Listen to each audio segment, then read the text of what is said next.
يقدم لكم هذا البرنامج برعاية موبيليس. موبيليس، معا نصنع المستقبل.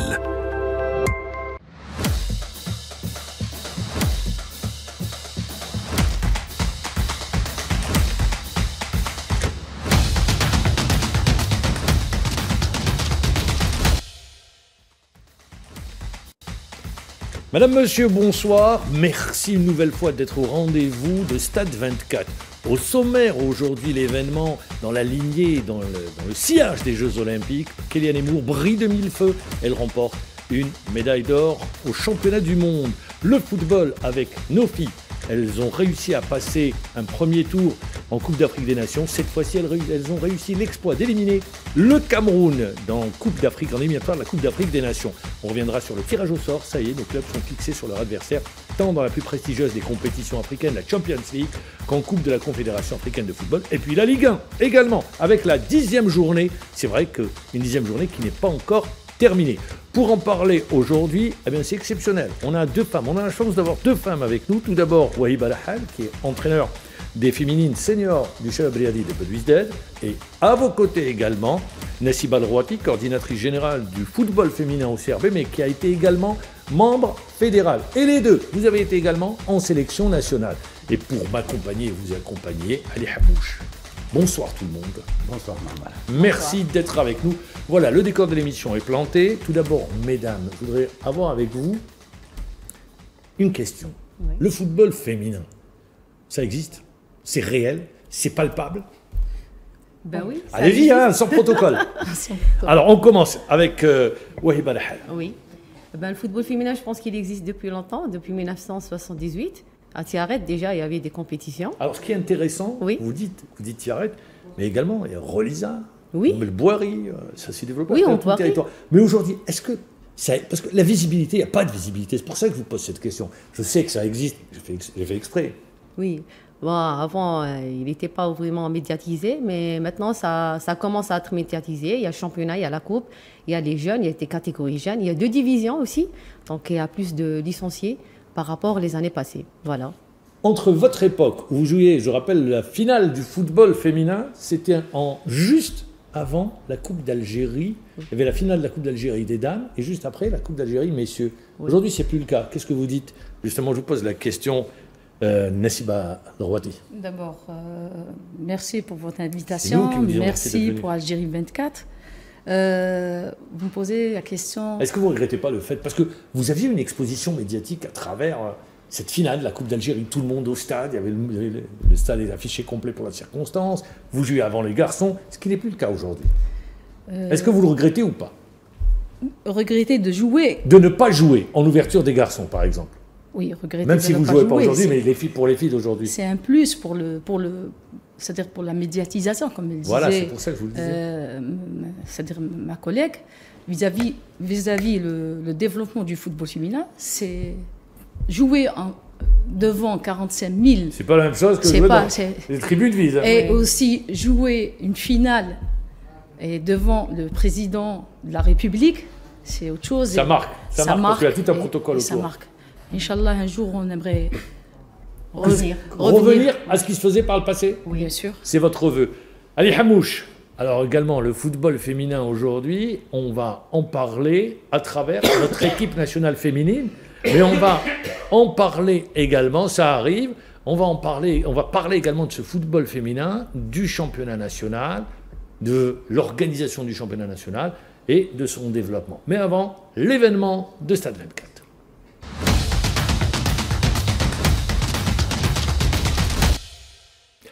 L'événement de Stade 24, c'est Kélian Emmour. Alors, dans la continuité des Jeux Olympiques où elle avait brillé, je le rappelle, à Paris, en remportant une médaille d'or, voilà qu'elle brille de nouveau, cette fois-ci, au championnat du monde, où elle remporte une médaille d'or. Et Kélian Emmour... Et une médaille en argent. En attendant, j'ai oublié, Kélian Emmour, on la voit toujours en or. Et elle arbore fièrement, lorsqu'elle a été reçue par le président, elle arbore fièrement ces 2 médailles. Justement, elle avait les 2 médailles au cou. Elle a été reçue par le président de la République. Et je vais vous proposer d'ailleurs la réaction de Kélian Emmour, juste après avoir été reçue par le président de la République. Elle revient sur ces 2 médailles, puis sur cet événement, parce que... Elle est toujours accompagnée de toute la famille. Toute la famille était là. pour cette réception. On va écouter Kéliane Emmour. Ravie d'être reçue par Monsieur le Président la veille de la fête nationale du 1er novembre. Et je suis très honorée d'avoir été reçue avec mes proches. Et merci beaucoup pour tout le soutien que je reçois au quotidien. Je le vois, je le sens. Et je suis très fière de représenter l'Algérie pendant les compétitions. Et j'espère transmettre ma joie de vivre et l'amour que j'ai pour le pays avec ma gym et moi. C'est une athlète qui est en train d'entrer dans la légende de la gymnastique à travers les résultats qu'elle réussit. Je rappelle que ce n'était pas facile pour elle, ce n'était pas un long fleuve tranquille. Et aujourd'hui, elle brille, elle offre à l'Algérie, et à l'Afrique, parce qu'il ne faut pas l'oublier également, à toute l'Afrique, parce que c'est une première pour le continent africain. Alors, comment vous la voyez-vous, Kéliane Emmour? Je vous pose la question. Symbole. On voit le symbole, c'est-à-dire c'est la révélation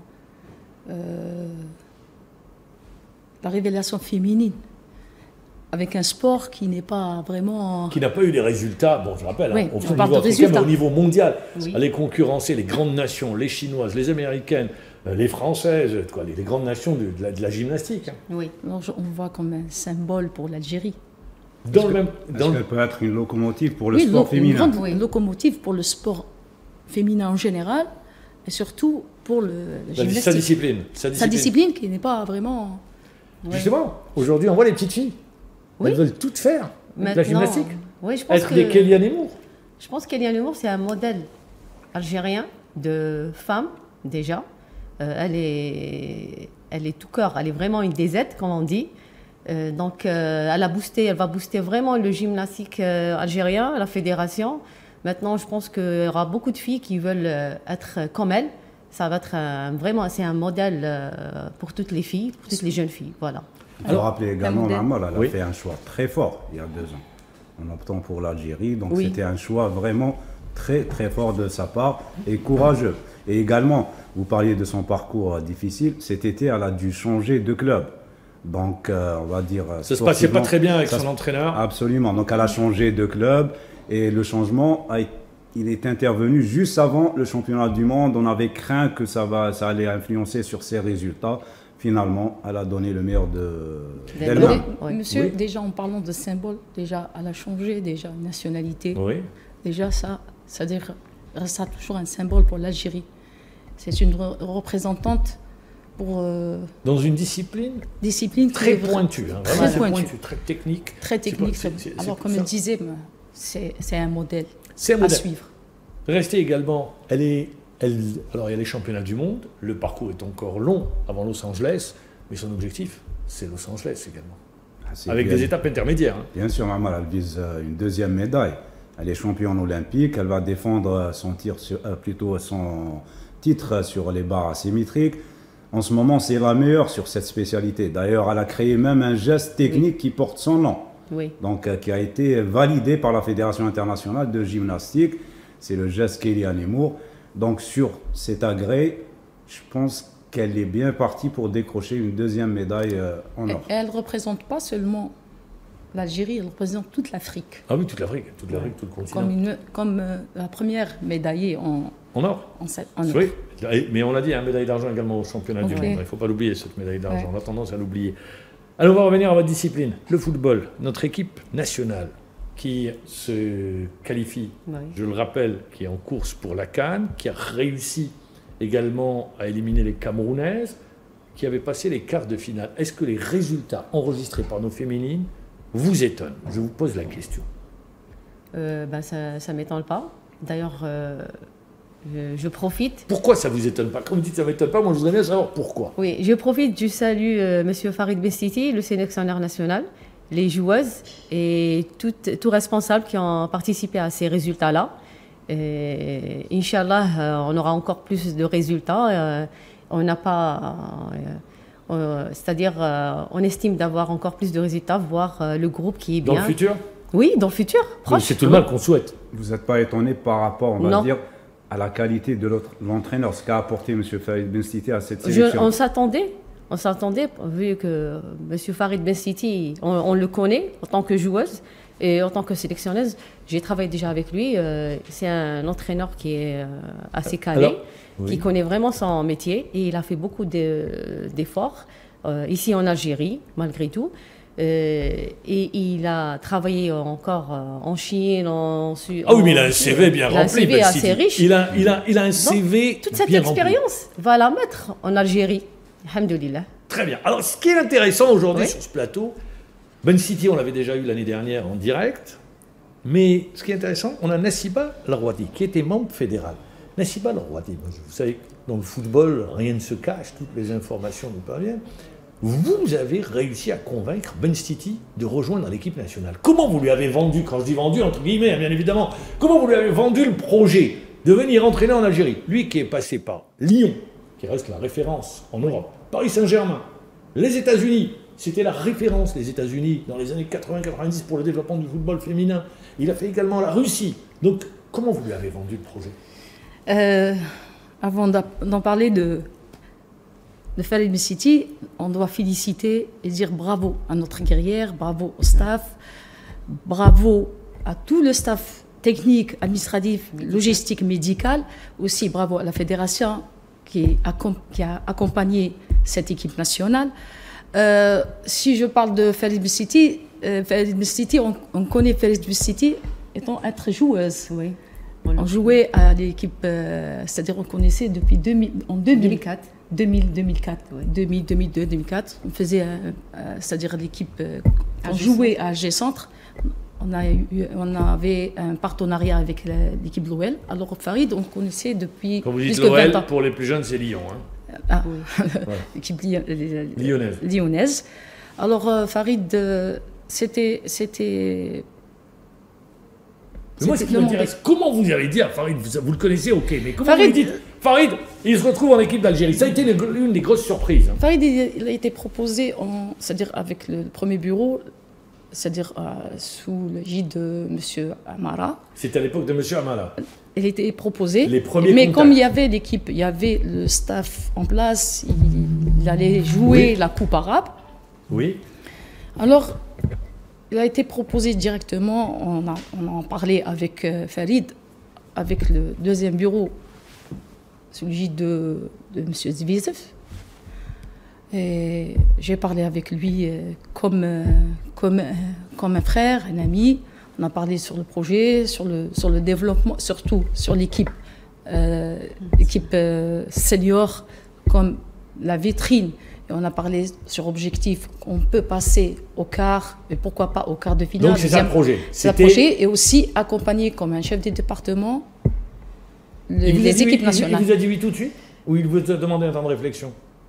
Non, il était emballé par le projet. C'est un DZ, comme il disait, c'est un DZ, sincèrement. Et Hadi Sunnat al-Hayat, on était là, on a cru en lui. Oui. Et il a réussi, les résultats qui parlent. La fédération, notre fédération, elle a bien accompagné, elle a soutenu. Oui. Mais il y a eu la continuité. C'est tout le mal qu'on souhaite. Mais avant, on va écouter les filles dans le vestiaire. Quand l'ambiance du vestiaire chez les féminines avant un match. Ça, c'est intéressant à suivre. Hey, ça fait 3 ans qu'on travaille. On travaille pour ces matchs-là.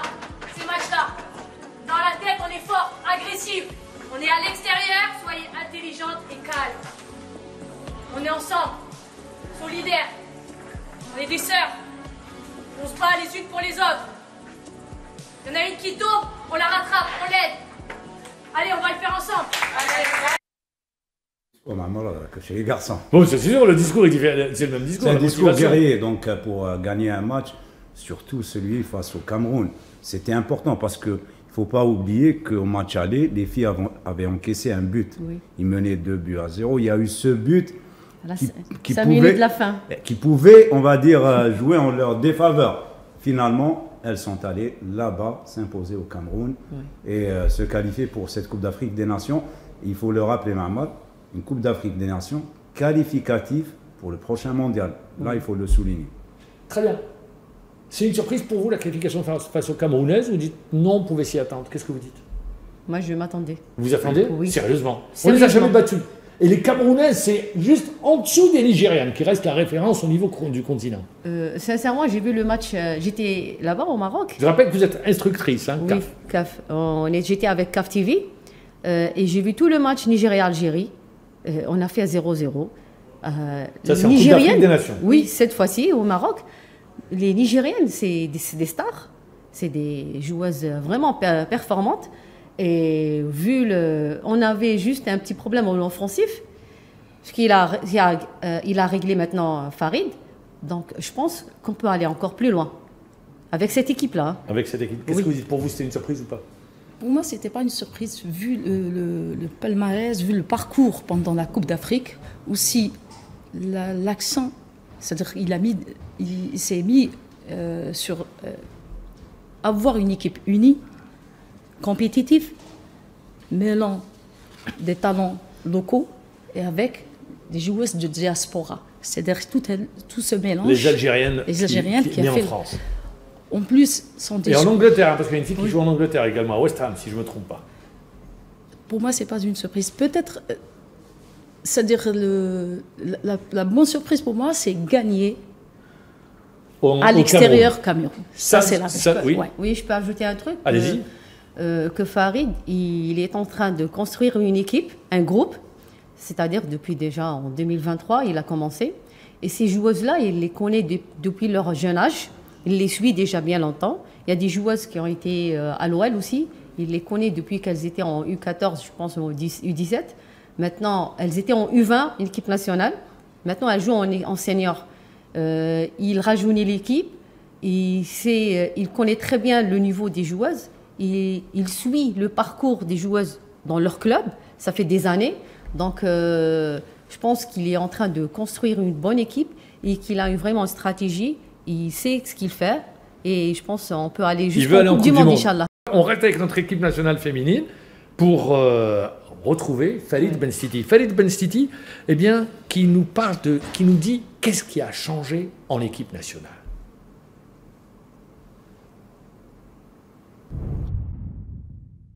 Le groupe a changé, le groupe de joueuses. Ce sont des joueuses qui sont aguerries au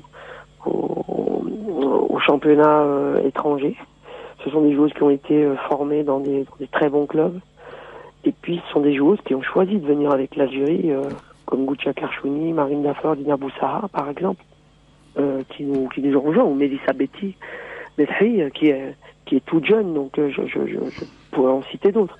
Donc ça, c'est vraiment une chose très positive pour nous, parce que ça a amené quand même un autre dynamisme à notre équipe et une autre qualité technique. Ensuite, il y a les anciennes joueuses qui faisaient partie de l'équipe nationale, Chloé Ngazi, Sofia Guilati, par exemple, Rosa Rezani, voilà, donc ce sont, pour pas en citer d'autres, ou Amira Oudbraham, Inès Boutaleb, qui étaient déjà dans la spirale de l'équipe nationale, mais qui n'exprimaient pas leur qualité au sein de cette équipe nationale, parce qu'on les mettait souvent en concurrence avec des joueuses qui certainement n'étaient pas aussi bonnes qu'elles.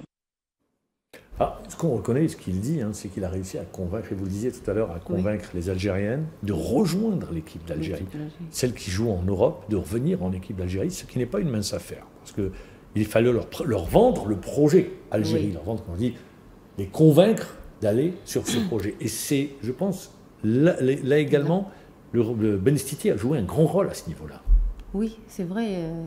Benstiti connaît très bien le championnat en Europe, connaît très bien les clubs, donc il sait comment la mentalité. Plus les joueuses, elles sont professionnelles, donc elles veulent vraiment aller en équipe nationale, que ce soit en France ou... Et la mayonnaise, elle a bien pris entre les anciennes, les nouvelles. Oui. C'est ce qui est intéressant. Ça a formé un groupe. Il n'a pas tout de suite enlevé et revenir. Non, il a laissé les pionnières qui étaient déjà avec les locales en 2018, qui ont fait déjà la Coupe d'Afrique.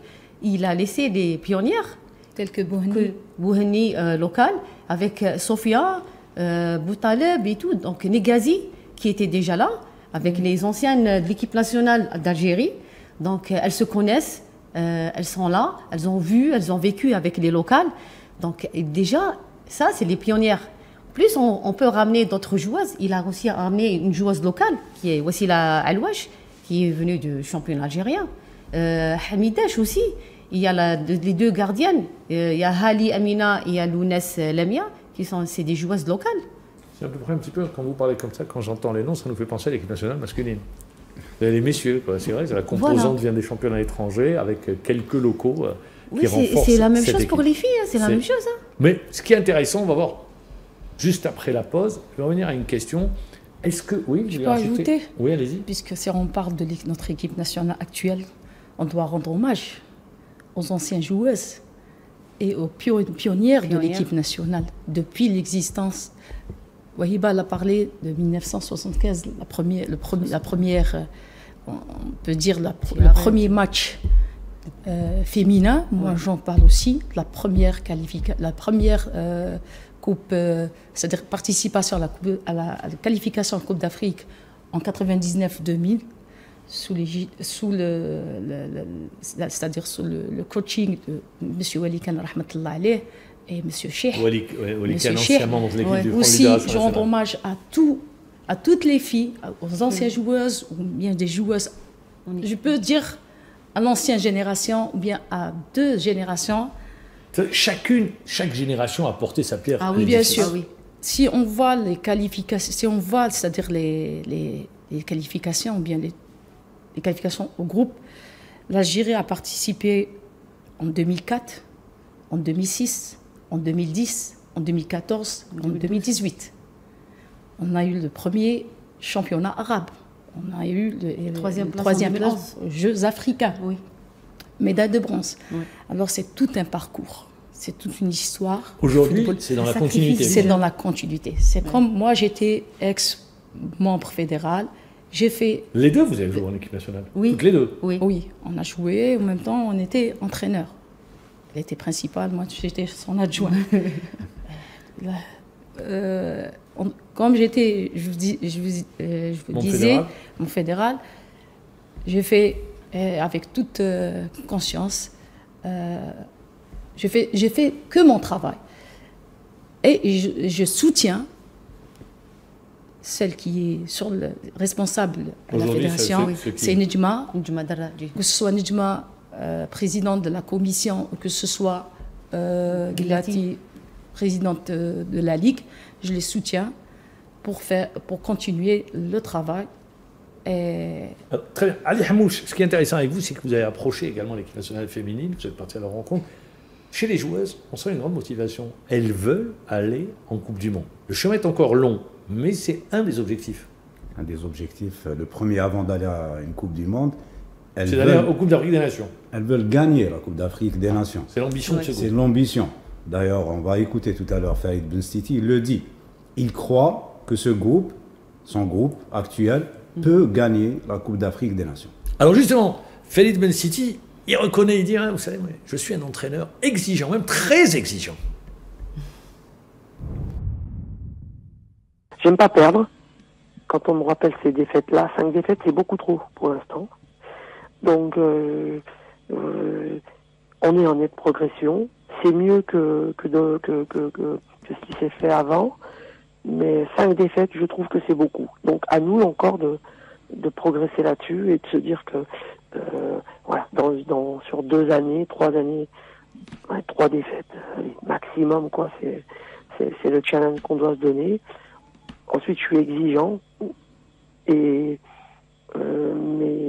encore une fois, c'est avec l'exigence des résultats que l'on va tirer quelque chose de notre équipe nationale.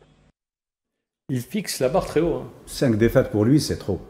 Il a perdu 5 matchs, pour lui, c'est inacceptable. Oui. Pour lui, l'objectif, sur les 3 prochaines années, bien sûr, s'il est toujours en tête, c'est de perdre seulement 3 matchs. Pour lui, 3 matchs, c'est le max.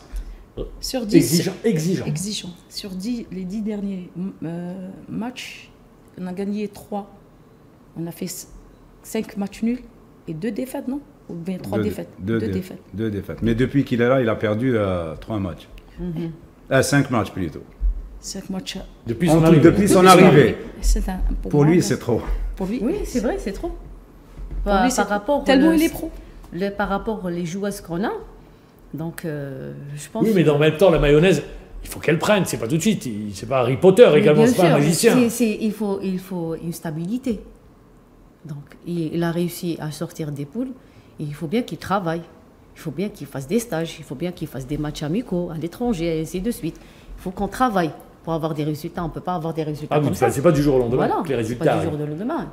On va aller sur la deuxième partie également, toujours avec Khalid Ben-Siti. Il va nous parler tout à l'heure de ses objectifs pour la Coupe d'Afrique des Nations et de son rêve. Son rêve, c'est le mondial. Mais également sur la deuxième partie, le tirage au sort. On aura les acteurs des clubs algériens, Hakim Medden, on aura Sid Ahmed Khadis, on aura également Hadj Adlan en direct, et Youssef Chiban pour le Chabab Riyadi de WZ. On parlera du championnat de Ligue 1. Vous restez avec nous pour la deuxième partie de l'émission.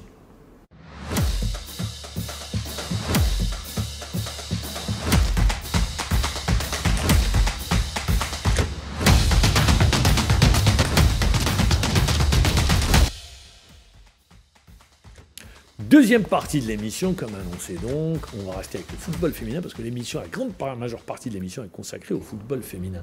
Cette fois-ci, avant de vous retrouver mesdames, je rappelle Nassiba Al-Rouati, coordinatrice générale du football féminin au Chabab Riyadi de WZ, et Wahib Al-Ahal, entraîneur des féminines également au CRB. On va retrouver Ben-Siti et qui nous parle des objectifs, de ses objectifs sur la Coupe d'Afrique des Nations. Il faut faire vraiment preuve d'humilité. Vous savez très bien qu'une compétition internationale, c'est compliqué. C'est-à-dire que c'est plus le même schéma qu'un préliminaire, c'est plus le même schéma qu'un championnat. Ça reste une compétition à part. Donc, sur cette compétition à part, on estime que tout est possible. C'est un mini-championnat sur la première phase. Et après, ce sont des éliminations directes qui peuvent nous propulser au bonheur d'aller dans ce dernier carré, comme vous le dites, et puis qui peut nous frustrer du fait qu'on a les capacités de le faire, mais on ne l'a pas fait, comme contre le Ghana. Donc toute cette expérience accumulée, il faut absolument qu'on s'en sert pour ne pas sortir de cette CAN en se disant « Ah, si on avait su, ah, si on avait pu ». Non, il faut sortir de la CAN précédente grandie, en gardant la vérité de ce qui était le Ghana et puis la phase de poule, pour que justement on ne répète pas certainement quelques erreurs, qu'on améliore les points qu'on doit améliorer, mais surtout qu'on mette l'ambition là où elle est nécessaire pour pouvoir atteindre le premier objectif de passer le premier tour, la poule. Une fois le quart de finale, vous savez que tout est possible, et si on passait le quart de finale, tout est encore possible. Et on sent, Ammar, que l'élimination face au Ghana lui est restée au travers de la gorge. Oui. Vous étiez là-bas, vous le disiez tout à l'heure. Oui, j'étais là-bas. Nos filles, elles étaient capables de battre le Ghana. Oui, elles étaient capables. On a perdu avec les tirs au but. Oui. C'est vrai, il y avait des erreurs, mais ça reste toujours de l'expérience. Et il faut rester positif. Et je pense que les prochains matchs, ils ne vont pas faire les mêmes bêtises, les mêmes erreurs. Surtout que maintenant, il a rajeuni un peu l'équipe. Et je pense qu'il travaille toujours pour avoir encore plus de résultats, gagner plus de matchs. Et voilà, et on avance. L'équipe nationale, c'est la vitrine du football féminin? Bien sûr. Est-ce que les derniers résultats, quand je dis le dernier parce que c'est immédiat, mais la qualification au quart de finale, même si on a été éliminé, vous venez de le rappeler, au pénalty, par le Ghana, cette victoire, la double victoire contre les Camerounaises, est-ce que selon vous, ça va avoir une répercussion, ça va impacter sur le nombre de licenciés, sur les filles qui veulent venir jouer au foot? Ça, c'est sûr, sans doute. Ça va se percuter pour le... Vous qui êtes dans un club, est-ce que vous sentez, vous avez des parents comme chez les garçons qui arrivent en ramenant leurs filles pour venir jouer au foot? Est-ce que vous sentez cette passion chez les filles? C'est pas seulement que les parents, c'est même à la rue. Ils me disaient, vous avez fait l'équipe nationale, ils ont gagné, déjà c'est encourageant. Déjà même il y a des parents qui veulent leurs filles qui pratiquent. Vous avez des parents qui viennent, leurs filles viennent jouer au foot? Bien sûr. Oui, maintenant il suffit juste de dire que le CRB est en train de recruter et c'est tout le monde qui vient. Maintenant c'est un peu de partout, mais des filles de 9 ans, 10 ans, 11 ans, maintenant, elles veulent jouer au foot et les parents les suivent et ils disent que nos filles veulent faire du foot. Est-ce que vous avez un encadrement? Est-ce que vous avez Est-ce que c'est structuré? Bien sûr. La première des choses, c'est bien le transport et le terrain, bien sûr. Mais maintenant, on a des attentes. En U14, on a beaucoup de joueuses qui veulent vraiment intégrer le Shabab El Ouzdad. C'est des filles avec leurs parents qui attendent toujours. J'ajoute seulement, peut-être on a des difficultés en âge de U17, U20. Ça, c'est... Pourquoi? C'est-à-dire un déficit en termes d'effectifs, vu aussi les clubs qui sont créés ou bien qui sont obligés de faire soumettre à l'article 27, paragraphe 2 de la CAF de l'obligation des clubs professionnels d'avoir une section féminine et aussi aux directives de la fédération algérienne de mettre en place les U14, les U17, les U20 et surtout ils vont peut-être aller jusqu'au U10. Surtout ici à Alger, on a ce déficit, surtout en ce qui concerne l'âge U17, U20. Mais comme elle disait, Wahiba, en U14 ou U9, il y a des pépites, il y a des... Ça va venir. Il y a de la qualité? Oui, il y aura de la qualité. Il y a beaucoup de joueuses, elles sont douées. Hein. De nature, elles jouent avec leurs frères, leurs cousins dans la rue. Donc, il y a beaucoup de qualité. Il faut juste les encadrer. Par contre, comme elle a dit, les U17, c'est par rapport à leur scolarité. La plupart des U17, pose problème. Voilà, elles sont au collège, au CM. Donc, il y a des quatrième années, c'est des classes d'examen. Celles qui passent le brevet. Voilà, même en troisième année, il y a les parents qui disent elles ont cours. Entre les études et le sport, c'est compliqué. Les études et le sport, c'est ça le souci. C'est tout. Pour les U17. Pour les U17 et même les U20. Et pour les U20, c'est le bac. En termes de club, est-ce qu'il y a un modèle, on va dire, en Algérie? Comment? En termes de club, oui. Quel est le modèle actuellement? Le modèle? Oui. Est-ce qu'il y a un modèle, par exemple, de club? Avant, on entendait l'équipe d'Alger Centre, tel que rappelé. Avant, c'était Alger Centre, oui. Maintenant, c'est le modèle. Je pense que les clubs professionnels, chaque nom, un grand nom, comme le CRB ou le JSK ou l'USMA, ils se m'houlent. Les clubs, tout le monde. Moi, j'allais parler d'un club. De Beskera, pour qu'ils ne disent pas que je suis. Ah oui. Arbo qui a un petit peu dominé, on va dire, ces dernières années. Ils ont, oui, c'est vrai. Je ne sais pas, est-ce que ça peut être un exemple? C'est un club formateur. C'est un club formateur. Maintenant, il a 10 ans. Il forme beaucoup de jeunes.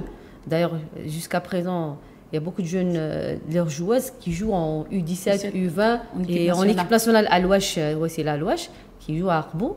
Donc, c'est un club qui est vraiment un formateur.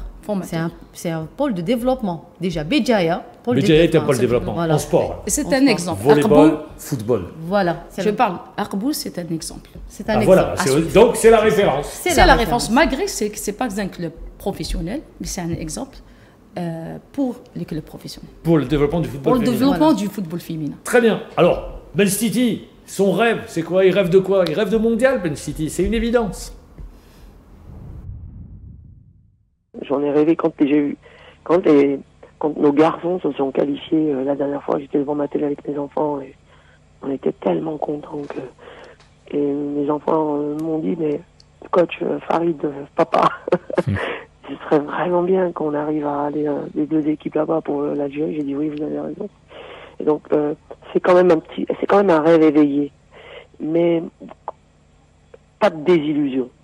Il faut absolument, avant de penser au fait que les deux équipes peuvent être qualifiées, il faut être réaliste. Et on va attendre le tirage. Et en fonction du tirage, on va essayer d'aborder une stratégie qui nous permet de nous propulser en quart de finale. Et après, une fois qu'on est en quart de finale, on va aussi opter pour une autre stratégie qui nous propulse en demi-finale. Donc voilà, chaque étape est à part. Mais l'idée de se dire qu'on va rejoindre les garçons, ce serait extraordinaire, mais vraiment il faut se focaliser sur nous-mêmes et se fixer sur les objectifs réels de la compétition. Ça, c'est son rêve. Ben City, on a parlé de lui, vous le connaissez bien, vous l'avez connu il y a bien longtemps, vous avez réussi à le convaincre et à rallier. On a réussi à le convaincre, si je parle de moi, je parle de tout l'ensemble. Donc quand je dis vous, c'est l'ensemble de la famille du bureau fédéral de l'époque. Bureau fédéral. On va écouter maintenant les filles de notre équipe nationale. Elles reviennent sur cette victoire et puis également sur leur ambition. C'était vraiment pas simple. Les conditions n'étaient pas simples ici et on l'a fait. Je pense qu'on a une équipe super solide et on se connaît tellement qu'aujourd'hui on peut jouer dans n'importe quelle condition. Donc très fier de représenter l'Algérie et d'emmener l'Algérie une nouvelle fois à la CAN. On s'est qualifié aujourd'hui C'était pas facile à l'extérieur. On a fait le travail à domicile, mais forcément, là aujourd'hui, il fallait arracher la victoire. Clean sheet aussi, ça fait vraiment du bien, alhamdoulilah, on sera présente pour la CAN. On l'a fait, on a besoin de vous pour la CAN maintenant, Inch'Allah. Tous ensemble, 1, 2, 3, viva l'Algérie! Il y a une dynamique de la victoire, hein. Il y a la dynamique de la victoire chez les féminines. Oui, une grande dynamique. Je pense que cette double victoire va donner confiance encore plus au groupe. Oui, ça a commencé déjà au Maroc. Maintenant, c'est la victoire. Et je pense que ça booste. Et mentalement, elles vont être encore plus, elles vont se donner plus de volonté, plus d'engagement. Et il y aura plus de licenciés. C'est tout le mal qu'on souhaite au football féminin. Oui, pour fermer le chapitre équipe nationale féminine, qu'est-ce que vous voulez rajouter? Pour l'équipe féminine. Oui. Inch'Allah, beaucoup de réussite dans l'avenir, beaucoup d'accompagnement surtout. J'en doute pas que la fédération actuelle, elle soutient l'équipe nationale, elle soutient nos joueuses et aussi, sans oublier c'est-à-dire les directives, les recommandations de notre président de la République de soutenir le sport féminin, qui est le football, il fait partie de ce sport. De tous les sports. Le tirage au sort pour les filles? C'est pas encore fixé, mais pour la Coupe d'Afrique, ça sera donc du 17 mars au 3 avril 2026. Et les filles qui vont vite se remettre au travail, puisqu'il y a un stage qui va débuter le 24 novembre au 2 décembre. Voilà, concernant notre équipe nationale féminine, on va passer maintenant au tirage au sort. Eh bien oui, on a le Mouloudia d'Alger, la JS Kabylie dans la plus prestigieuse des compétitions africaines, la Champions League africaine, le CRB et l'USMA en Coupe de la Confédération africaine de football. On va débuter tout d'abord avec la JS Kabylie. La JS Kabylie qui n'a pas été gâtée par le tirage au sort. Parce que comme tirage au sort, je dis, quand vous avez le Ahli, les Phares et également Young Africans, c'est des équipes qui ont, disons, la compétition africaine dans le sang. C'est leur ADN. Absolument, et la JSK qui retrouve l'Ahli pour la 3e fois de son histoire. Hein. Elle est tombée sur l'Ahli, c'était en 1981, mais le match ne s'était pas joué, donc la JS Kabylie qui s'était qualifiée en aller-retour sur tapis vert. Puis il y a eu ce match en 2006, c'était en phase de groupe, et l'Ahli s'est imposé difficilement au match aller, 1 but à 0, et au match retour il y a eu 2 buts partout. Et puis en 2010 également, retrouvailles en phase de groupe, victoire de la JS Kabylie 1 but à 0 à Tizi Ouzou. Il y a eu ce fameux match, 1 but partout au Cairo Stadium avec ce superbe but signé Tidjar. Oui, tout le monde s'en souvient encore. Alors, Hakim Eden, le directeur général de la JS Kabylie, a répondu à vos questions. Et Hakim Eden nous livre tout d'abord ses premières impressions sur ce tirage au sort. C'est un tirage qu'on a suivi. On s'attendait quand même. On s'attendait, quand on passe au pool, c'est toujours les gros morceaux qu'on a. Mais je pense que nous, dans notre groupe, c'est un groupe très difficile. C'est comme on l'a surnommé, le groupe de la mort. Mais pour moi, c'est toujours ça. C'est la JS, ça veut revenir au premier plan. Sur le plan continental, on est obligé d'affronter les grands d'Afrique. Je pense que tous les groupes sont difficiles. Même nos frères du Mouloudia, ils ont aussi un groupe un peu difficile. Mais c'est ça. Pour moi, déjà se qualifier au pool, on s'attendait à tomber contre des grandes équipes.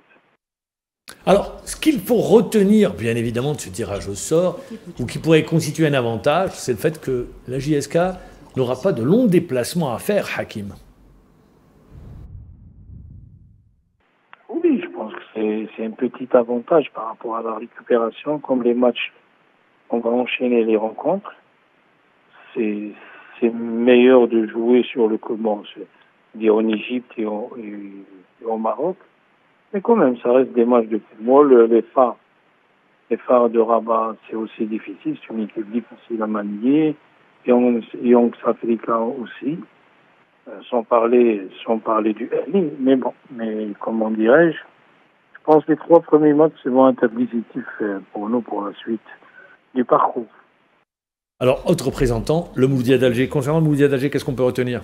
Il est versé dans le groupe C. Lui aussi, il n'est pas loti, on va dire. Il tombe sur Mamelodi Sundowns, qui a gagné déjà cette compétition. C'était en 2016, 2 fois finaliste. Donc, c'est le gros morceau de ce groupe tête de série. Tête de série. Il y a également, il ne faut pas oublier, c'est la surprise, c'est cette formation de la République démocratique du Congo, Saint-Éloi Lupopo, qui a éliminé Orlando Pirates au 2e tour préliminaire. Ça s'est joué au penalty, 3-0, 3-0, ça s'est joué au penalty. Il y a également les Soudanais d'El Hilal qui sont un habitué de la Champions League. Voilà donc pour les 2 équipes engagées dans la compétition la plus prestigieuse, la Champions League africaine. On va parler de la Coupe de la Confédération africaine de football également. On connaît le tirage au sort. Alors pour l'USMA d'Alger, qui a déjà remporté la Coupe de la CAF, nous avons le club marocain d'Olympique Safi. Mais également, est-ce qu'on peut dire que c'était un tirage compliqué ou pas? Je dirais qu'ils tombent déjà sur une autre formation ivoirienne, puisqu'ils avaient éliminé au 2e tour. Le FC San Pedro. Oui, ils ont éliminé la formation de la FAD. Là, ils tombent sur une autre équipe ivoirienne. Donc, c'est le même style de jeu. Djoliba, la formation malienne, également une habituée de la Coupe de la Confédération. Je pense que c'est un tirage, on va dire, favorable pour l'USM Alger. Pour le CRB, c'est de très longs déplacements, en revanche. Eux, ils vont sillonner l'Afrique. Hein. Absolument. Ils vont se déplacer en Afrique du Sud pour affronter la formation de Stellenbosch RFC. Il y aura un déplacement au Congo, pas très loin, à l'AS Otto, et également en Tanzanie pour affronter Singida Black Stars. C'est sa première qualification pour la Coupe de la Confédération. Voilà, il est avec nous en direct, le coordinateur du Chabriadi de Belouizdad, Youssef Chiban. Bonsoir. Bonsoir, Mohamed. Merci d'être avec nous en direct. Alors, première réaction au tirage au sort, c'est que vous allez voyager. Hein. Vous allez faire pratiquement le continent en long, large et en travers. C'est ça, on va faire beaucoup de voyages. C'est des voyages qui vont être assez longs. En Afrique du Sud, au Congo et en Tanzanie. Pour l'Afrique du Sud, l'année dernière, on a déjà fait le voyage, donc on connaît à peu près... Alors, qu'est-ce que vous dites sur le tirage au sort? Stellenbosch, Otto et Singida Black Star. C'est ça, bon, c'est un tirage au sort, on va dire, qui est clément pour nous, mais qui n'est pas clément sur le côté distance. Parce que quand on va parler de récupération et de préparation d'un match, on prend en considération le trajet, donc le vol et les heures de vol, et aussi les conditions climatiques. On a une certaine expérience par rapport à ça, où l'année dernière, on a déjà joué Orlando Pirates là-bas en Afrique du Sud. Donc, on va à peu près rééditer la même feuille de route. Pour la Tanzanie aussi, il y a 2 ans, on avait joué le Young Africa. Donc logiquement, on va bien se préparer pour ces longs déplacements. Youssef Chiba, tout à l'heure, vous cherchiez le programme des matchs. Est-ce que on va dire, il est important de commencer, de débuter la compétition par un bon résultat, par une victoire, l'idéal? Bien sûr, l'idéal c'est de commencer par une victoire. Donc c'est ce qu'on recherche pour l'entame de cette phase de groupe. Après, l'avantage qu'on va avoir, c'est aussi que on a un coach qui a déjà travaillé en Afrique du Sud et aussi en Tanzanie. Donc il connaît les spécificités de ces 2 championnats et comment que ces clubs-là réagissent et comment ces clubs-là jouent et comment les méthodes de ces clubs-là et les spécificités de ces pays-là dans ce genre de compétition. Donc je pense qu'on va bien se préparer, ça va bien se passer pour nous. C'est tout le mal qu'on vous souhaite. Je rappelle, alors la compétition, les matchs débutent au mois de novembre. C'est à la mi-novembre. Mois de novembre. Mois de novembre, c'est ça? Fin novembre. Fin novembre plutôt. Fin novembre. Merci Youssef Chiban. Merci à vous. Merci d'avoir été avec nous en direct. Voilà concernant le tirage au sort. Hadj Adlan, pour le moment, on devait l'avoir. Il est avec nous, Hadj Adlan. On ne l'a pas encore, Hadj Adlan, mais bon, si on ne l'a pas, on rappelle l'USMA d'Alger. Ils ont Djoliba du Mali, FC San Pedro de Côte d'Ivoire et Olympique Club Safi du Maroc. Voilà les 3 adversaires de l'USMA d'Alger. Alors, mesdames, on peut que vous souhaiter bon vent. Merci. On peut que vous souhaiter de bonnes choses pour le football féminin.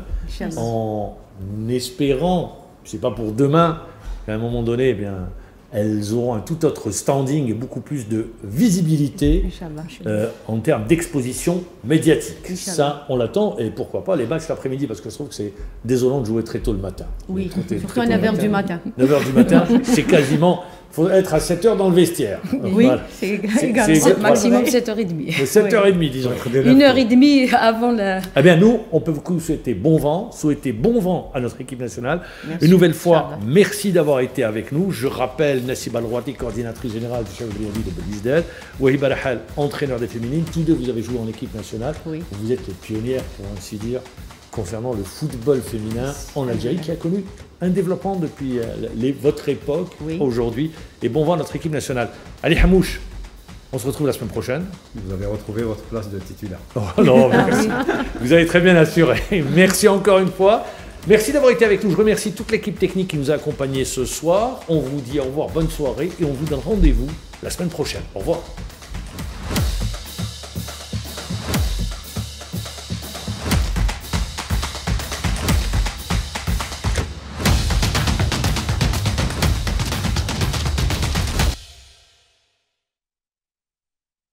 قدم لكم هذا البرنامج برعاية موبيليس.